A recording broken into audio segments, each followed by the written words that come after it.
qeerroo laali qeerransa qarree laali qeerritti yoom diina sodaattii murtee bira tartii ariitu hin qabdi fiidu hin baafatti waa akka yartuudha harka kakannatti akka carqii fi miika diina si ciccirtii sodaa tokko malee diina biyyaa baafti finfinnee muramuu arras waa hayyamti kooyyeeffacheen taatu maqalee jetteeti onnatti finfinneen hin taatu bahardaar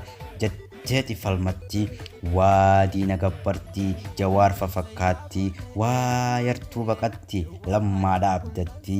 waa soba dubbatti abiyyi caqasti waa nama jibbiti hunda fittammatti mirga koo kabajaa jettee kabajaan gaafatti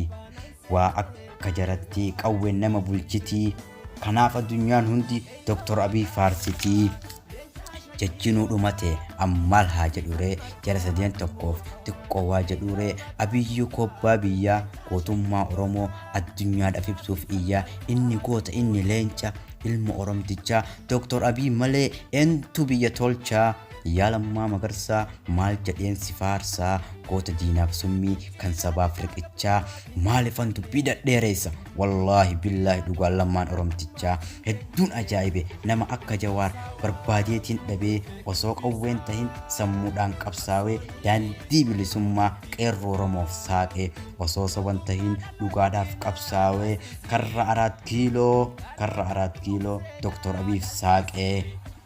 dhalee jiru Oromoon tokkicha qixxee kumaa Jawaar maamma qofa qorichi madaa Oromoo laylisi